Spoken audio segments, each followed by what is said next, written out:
اب کچھ ماہرین کا تو کہنا ہے کہ ایران کے پاس 8,000 کلو کے قریب یورینیم موجود ہے. تو یہ جو مذاکرات کا پورا معاملہ ہے وہ اسی ایک نقطے کے گرد گھوم رہا ہے. اب جو فیلڈ مارشل سعودی عرب کا دورہ کینسل کر کے ایران پہنچ گئے، دیکھیں یہ بڑا اہم معاملہ ہے. پورا وفد، ٹرمپ نے 48 گھنٹے دیے ہیں. اس نے کہا کہ جنگ بندی یعنی سیز فائر میں توسیع نہیں کروں گا، آگے نہیں بڑھے گا، 22 سے آگے معاملہ نہیں جائے گا، اس سے پہلے ختم ہوگا.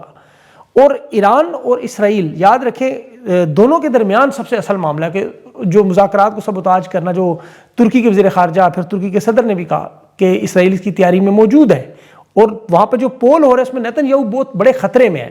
اس لیے یہ ایک بہت بڑا خطرہ ہے. اور ماضی میں بھی اسرائیل 2 دفعہ کر چکا ہے. اب اس میں فرق صرف یہ ہوگا کہ اس دفعہ امریکہ ساتھ نہیں ہوگا. ابھی جو ایران کے لانچر، جو میزائل لانچر زیر زمین وہ کھود کے نکال رہے ہیں محفوظ حالت میں، ان کی جو فوٹیج CNN نے جاری کی، خود میرے حال میں ایران نے کی، پہاڑوں کے درمیان نظر آ رہا ہے کہ باقاعدہ اتنی بڑی تیاری انہوں نے کی ہوئی تھی پہلے سے، اور ایسی جگہ پہ جہاں پر حملے ہوئے وہ تباہ نہیں ہو سکتے. تو ایران کی یہ جو تیاریاں ہیں وہ اسی وجہ سے کہ انہیں پتا کہ 2 دفعہ مذاکرات میں ان کے ساتھ یہ دھوکہ ہو چکا ہے. اب اسرائیل کی جو وزارت دفاع ہے اس نے ابھی بھی کہا ہے فوج نے کہ ہم ایران کے ساتھ جنگ کی نزدیک نہیں پہنچے ختم کرنے کے. پھر عرب دنیا اس وقت دیکھ رہی ہے کہ ٹرمپ تو شکست خوردہ ہو چکا ہے، اور امریکہ کے بغیر آپ دیکھیں کہ ایک فیلڈ مارشل بھی ایران پہنچے ہوئے ہیں. اب اس کی وجہ یہ ہے کہ اسرائیل کا اگر حملہ ہو تو ایران جو سعودی عرب کی طرف حملہ نہ کرے. وہاں پاکستان کی فوج بھی موجود ہے، اور پھر پاکستان نے ظاہر اگلے ہفتے مذاکرات بھی منعقد کروانے ہیں. تو یہ انتظامیہ سیکورٹی اداروں کو انہوں نے کہا ہوا ہے آپ تیاری شری کریں. ڈونلڈ ٹرمپ نے بھی جو انٹرویوز میں آج اعلان کر دیے کہ اب جو مذاکرات ہوں گے وہ حتمی ہوں گے، ہم دنیا کو معاہدے کی خبر سنانا چاہتے ہیں.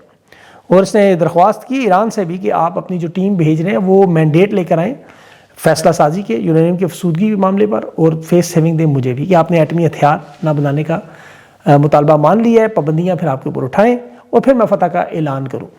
یہ معاملات اس جگہ پہنچ گئے جہاں 27 فروری کو جنیوا میں تھے. فرق صرف یہ ایران آج مضبوط اور طاقتور ہے. یورینیم افسودگی کا جو معاملات ہیں دیکھیں ایران نے کہا ہم تو اس میں دستبردار نہیں ہوں گے، کچھ سالوں کی پابندی ضرور مان لیں گے. اور فیلڈ مارشل یہی امریکہ کے پیغامات اور ہدایات لے کر پہنچے، اور اس میں ظاہر ہے آبنائے ہرمز کا معاملہ بھی ہے، اور ابھی اس میں 22 تاریخ میں 6 دن پڑے ہوئے ہیں.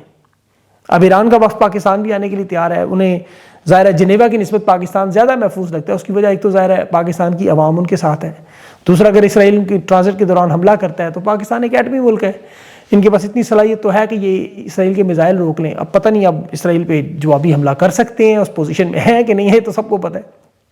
ایران کی بہرحال تیاریاں مکمل ہیں.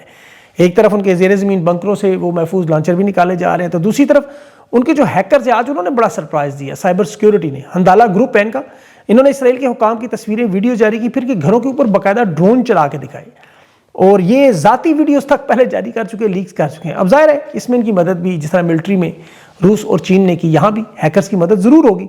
اب اس سارے عمل میں جو ایران نے اپنی طاقت منوائی جسے اب عرب دنیا نے تسلیم کر لیا. پہلے دیکھیں سعودی عرب نے جنگ کے بعد پہلا رابطہ کیا، حالانکہ پاکستان کے دفاعی معاہدے کو 6 مہینے ہو گئے تھے، فوج وہاں نہیں گئی. فیلڈ مارشل جو ہے وہ سعودی عرب جانے کی بجائے ایران پہنچے ہیں. شہباز شریف کو سعودی عرب بھیجا، خود ایران گئے. یہ اسی بات کا ثبوت ہے کہ ایران خطے کا سب سے بڑا پلیئر، دنیا کی چوتھی طاقت ہے، اور پاکستان دیکھیں اس جنگ میں ایران کے خلاف نہیں جا سکتا. سعودی عرب کی مدد کے لیے جائے بھی، وہاں فوج تعینات ضرور ہوئی ہے، لیکن یہ ایران پر حملہ کرنا ناممکن تھا، ابھی بھی ناممکن ہے. ایران کی طاقت بھی ساری دنیا جانتی ہے، امریکہ اسرائیل کے ساتھ آپ نے دیکھ بھی لیا. پھر اب جو عرب امارات نے کیا امریکہ کی شکست دے کے ٹرمپ کی، انہوں نے باقاعدہ پاؤں پکڑ لیے ہیں. یہ 3,500 حملے ہوئے ہیں میزائل اور ڈرون عرب امارات، ایک حملہ بھی عرب امارات کی طرف سے نہیں ہوا. اور اب عرب امارات کا نائب صدر شیخ محمد زائد بن النیان، اس نے ایران کے اسپیکر کو آج جو وفد کے مذاکرات کے انچارج بھی ہیں محمد باقر غالباف، ان سے رابطہ کیا. اور یہاں ایک انٹرسٹنگ معاملہ جو عالمی سمندری ایک تنظیم ہے جہاں انٹرنیشنل میری ٹائم آرگنائزیشن، ابنائے ہرمز کے معاملے پر ان کی پوری میٹنگ ہوئی، سمندری راہداری تاکہ بنائیں. دنیا کی تجارت کا معاملہ آپ کو پتا، سارا تیل اس کی گیس کے سارے معاملات ہیں. اقوام متحدہ میں بحرین کے ذریعے انہوں نے کوشش کی تھی. اب ابنائے ہرمز جو کہ آپ کو پتا ہے کھلی ہوئی تھی، ایران نے کہا 28 فروری کی جنگ کے بعد بین الاقوامی قوانین اور اقوام متحدہ کے منشور کو اڑایا گیا، اس لیے ہم نے بند کی، اور صرف ان جہازوں کے لیے جو دشمن ممالک ہیں، باقی لوگوں کو، باقی عام جو تجارتی جہاز ہیں ان کے لیے کھلی ہوئی ہے، وہ ایران کے قوانین پر عمل کرے، یعنی محصول چونگی کا سسٹم. اب بہت سے آپ کو پتہ ہے، آپ کافی عرصے سے یہ ابنائے ہرمز سن رہے ہیں. ابھی تک کچھ لوگوں نے سوال بھیجا کہ اس کا مطلب کیا ہے، کیا ہو کیا رہا ہے. دیکھیں دنیا کے جو سمندر کے حوالے سے جس طرح دنیا میں تقسیم ہے، وہ اگر آپ سمجھنا چاہیں جیسے وہ اوشن آپ نے سنا ہے لفظ, جو بحر جسے ہم کہتے ہیں پوری دنیا میں, یا زمین کا جو پانی ہے اس میں اٹلانٹک اوشن ہے, پیسیفک اوشن ہے, یعنی بحر اوقیانوس, بحر الکاہل. اس کے بعد پھر آتے ہیں سمندر, اسی بحر کے حصے ہیں. جغرافیے کے اعتبار سے دیکھیں تو تقریباً 50 سے 100 کے قریب بنتے ہیں. جیسے پاکستان کے قریب جو ہے بحیرہ عرب کہہ لیں آپ اسے, سمندری علاقہ. اس کے جو 22 کلومیٹر کا علاقہ ہوتا ہے وہ اس ملک کا حصہ ہوتا ہے, وہ زمین ساحلی علاقہ اسے کہتے ہیں, کنٹرول میں ہوتی ہے. اس کے آگے جو 370 کلومیٹر کا علاقہ ہے اس پر وہ قبضہ نہیں ہوتا, لیکن آپ تیل گیس نکالنا, مچھلیاں پکڑنا, یہ سارے کام کر سکتے ہیں. وہاں کوئی آپ کے وسائل نہیں لے سکتا. اس کے بعد شروع ہوتے ہیں انٹرنیشنل واٹر, جہاں تمام جنگی بحری جہاز جائیں, مشقیں کریں, جو مرضی کریں. اور یہ اس حصے کے 200 میل کے بعد جو معاملہ شروع ہوتا ہے.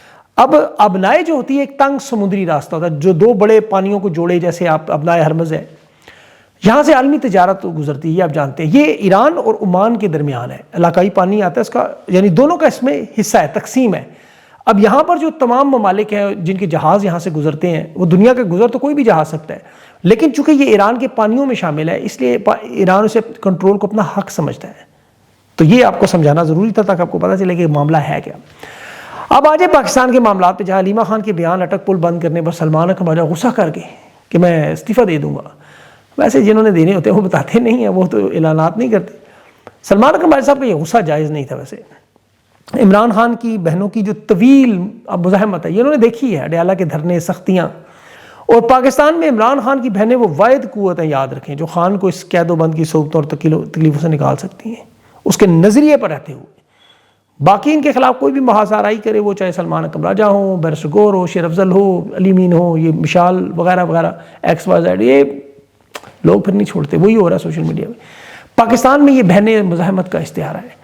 ابھی سلمان اکرم راجہ نے ایک بات کی کہ محمود اچکزئی اور علامہ ناصر عباس کو لے کر آئیں گے, دوبارہ پارٹی میں قریب لائیں گے. ایک پارلیمنٹ کی اپوزیشن ہے, ایک سینٹ کے ہیں, جیتے ہوئے ہیں, تحریک انصاف سے ناراض ہیں. یہ سمجھ نہیں آ رہی کہ عہدہ ملنے کے بعد کیسے ناراض ہو گئے. یہاں میں آج ویلاگ میں بڑی اہم بات جو آپ لوگوں نے شاید نوٹ کی ہوگی, جو دیکھ رہے ہیں روزانہ, کہ شدید ترین جنگی حالات بھی ہوں, خبروں میں خان کو میں گم نہیں ہونے دیتا. ویسے تو خان گم ہو بھی نہیں سکتے, ایک ہی تو خان ہے آپ کے پاس. لیکن ایران کا جب میں ذکر کروں, دیکھیں علی خامنہئی صاحب کی شہادت کی قربانی کا ذکر کروں, ان کے نظریے کی بات کروں, تو عمران خان اس میں لازمی آتا ہے, کیونکہ شخصیات سے نظریہ ہمیشہ بڑا ہے. عمران خان کی لڑائی کس کے ساتھ ہے؟ جن کی ایران کے ساتھ ہے, امریکہ, اسرائیل اور ان کے یہ اتحادی عرب امارات, یہ ٹرمپ کے ٹاؤٹ وغیرہ. اب خان کا جو معاملہ ہے یہ دشمن مشترک ہے, اسی لیے خان کا جو ذکر ہے وہ لازم ملزوم ہے. اب جس بات نے مجھے مجبور کیا ذکر پہ, خان کی آنکھ زخمی کرنے والے, آپ کو پتہ ہے اسکرین نون لیگ کے صحافی, اور خاص طور پر مریم نواز کے جو گروپ کے صحافی زخمی آنکھ پر جھکتے ہیں, مذاق اڑا رہے کہ دیکھیں ہم نے خان کی آنکھ ضائع کر دی. اچھا, یہ وہی لوگ ہیں جس طرح اسرائیل کے آپ صحافی دیکھیں نا, جب پہلے دن ایران کی لیڈرشپ شہید ہوئی تو وہ ایسا ہی مذاق اڑا رہے تھے کہ دیکھو ہم نے ایران کی پوری لیڈرشپ اڑا دی, ہم جس کو چاہے جہاں چاہے اڑا دیں گے. ٹرمپ بھی شروع میں آپ کو پتہ ہے پھپتیاں کس رہا تھا, ٹھٹھے لگا رہا تھا. پاکستان میں بھی یہ صحافی خان کی آنکھ پر, زخمی آنکھ پر یہی ذکر کرتے ہیں. اب چونکہ انہیں نظریے کی, دین و ایمان کی جنگ کی, شہادتوں کی, غازی ہونے کی, قید و بند کی سہولتوں کا پتہ ہی نہیں ہے. ان کا قصور نہیں ہے, کیونکہ یہ بیچارے ہمیشہ جنگوں میں سے بھاگتے رہے, ڈیلیں کرتے رہے, لکھ کر دیتے رہے. خاندان کی خواتین بھی اپنے دوپٹے پھینک کے, ان کی جانوں کی بھیک مانگ کے نہیں, یہاں سے اڑا کے لے کے جاتی نہیں. ان کی تو حکومتیں بھی ان کے گھر کی خواتین بناتی ہیں. اس لیے انہیں اس چیز کا اندازہ نہیں ہے کہ شہادت کیا ہوتی ہے, قربانی کیا ہوتی ہے. اب خان کی یہ جو زخمی آنکھ ہے یہ جنگ میں ہوئی ہے, خان جنگ لڑ رہا ہے, اور غازیوں کے لیے جنگیں لڑنا اور میں زخمی ہونا میڈل ہوتے ہیں. جس طرح علی خامنہئی صاحب 9 کروڑ لوگوں کو بچانے کے لیے شہید ہوئے, خان 25 کروڑ لوگوں کو بچانے کے لیے اس وقت اپنی قربانی دے رہے ہیں. ایک علی خامنہئی شہید ہے تو دوسرے غازی عمران احمد خان نیازی ہے. ان لوگوں کو کیا پتہ, یہ جو ہندوستان کے سامنے سرنڈر کرتے رہے, کبھی اپنوں کے سامنے سرنڈر کرتے, جن کی ساری زندگی میں 2 ہی لفظ ہیں, سرنڈر اور بلنڈر. یہ ابھی دیکھیں خان کے جو مخالفین کے بلنڈر, ان کی تو شکلیں اور کردار دیکھیں, ان کے بلنڈر آپ صرف دیکھیں. محسن نقوی ابھی وہ بلوچستان میں SHO سے امن کروا رہا تھا کچھ. اب معیشت کو ٹھیک کرنے کے لیے کیا طریقہ کہہ رہے ہیں کہ 2-4 بزنس مین اٹھائیں گے, معیشت بحال ہو جائے گی. یہ تو ان کے بلنڈرز ہیں, ان کے کردار ہیں, ان کی اہلیت ہے. پہلے انہوں نے IPPs کو, آپ کو یاد ہوگا کہ انویسٹرز کو اٹھایا تو پوری دنیا میں سرمایہ کاری آنی بند ہو.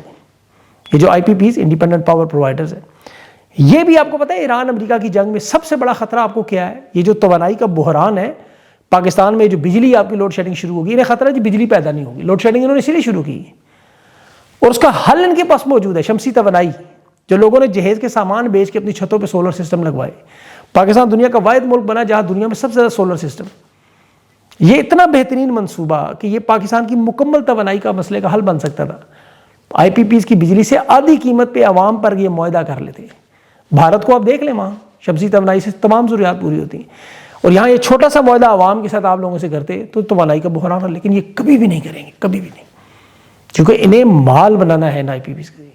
یہ جو دبئی لیکس ہیں، پاناما لیکس ہیں، پنڈورا لیکس ہیں، پاناما پیپرز ہیں، وکی لیکس، یہ سارے کے سارے پانچوں براعظم میں جائیدادیں پھر کیسے بنے. ابھی نیلم جیلم بجلی گھر منصوبہ آپ کو یاد ہوگا، یہ نواز شریف نے بڑا شور مچایا تھا. 8 ارب کا منصوبہ 800 ارب تک چلا گیا، 715 ارب کا انہوں نے کھانچا مارا.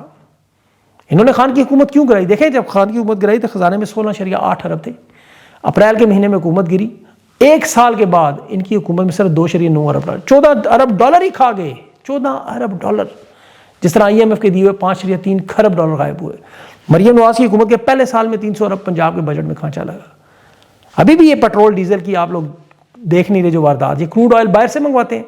پیٹرول کی قیمت چلے مان لیتے ہیں اب لیوی اور ٹیکسز لگا کے بڑھاتے ہیں، ڈیزل کی قیمت مطلب انہوں نے 185 روپے بڑھائی ہے. اب کروڈ آئل پاکستان ریفائنری میں یا اٹک ریفائنری میں یا وہ پارکوں میں وہاں ہو جاتا ہے، ریفائن پروسیس ہوتا ہے، ڈیزل جیٹ فیول پیٹرول وغیرہ بنتا ہے. اب ڈیزل انہیں اس حساب سے 70% سستا پڑتا ہے، لیکن یہ آپ کو کتنے کا 185 روپے اس میں لے رہے ہیں. ان کا کام ہے صرف مال کمانا اور آپ لوگوں سے جھوٹ بولنا.